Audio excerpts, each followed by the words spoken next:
Good evening to one and all present over here. So, topic for today's lecturette is the Indian Army. The Indian Army originated from the East India Company. When the rule from the East India Company was transferred to Crown rule, then the army was known as British Indian Army, and after the independence it was known as the Indian Army.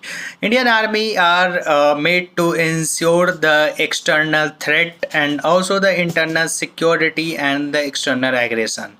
Now when I talk about the war that has been fought by Indian Army, so there have been four major war that has been fought with the by the Indian Army, three of which are with Pakistan and one of which is China. Besides the war, there has been many operations like Operation Meghdut, Operation Cactus, Operation Blue Star. So these are the some prominent operations that have been taken by Indian Army. Now, when I talk about the Indian Army, so Indian Army have the seven commands, and those are named in Northern Command, Southern Command, Eastern Command, Western Command, Central Command, Southwestern Command, and Army Training Command. And also Indian Army is the largest standing army in the world. It has around 1.14 lakh personnel, 14 lakh personnel, active personnel I would say, and it has around 9 lakh of reserve personnel, so which total account for around 23 and half lakh of the army, and which is the largest army in the whole world.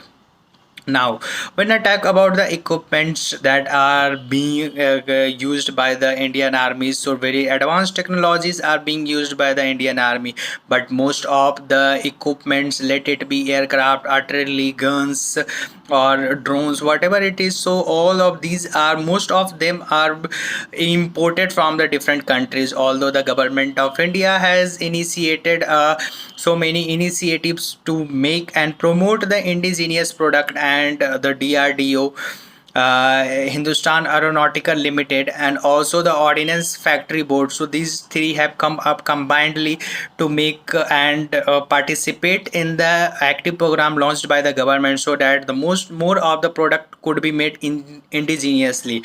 Besides, in the last election, India has also given a lot of has given a lot of scope, so that the private investor could also invest in the making of this machinery and the guns.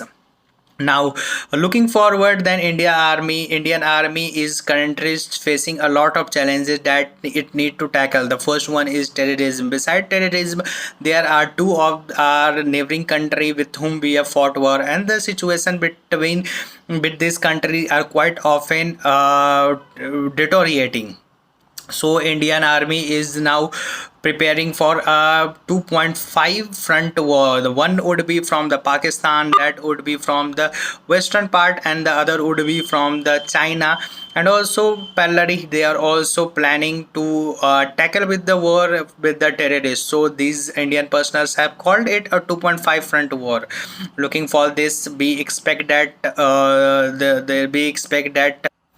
seeing the bravery and the willingness of the Indian Army, or any of the enemy, or any of the aggressive or the threat in the world, do not keep their eye on India, because the Indian Army is in any situation ready to fight and ready to combat and fight with any of the external aggression or the threat, and may keep India safe and its territory safe. Thank you.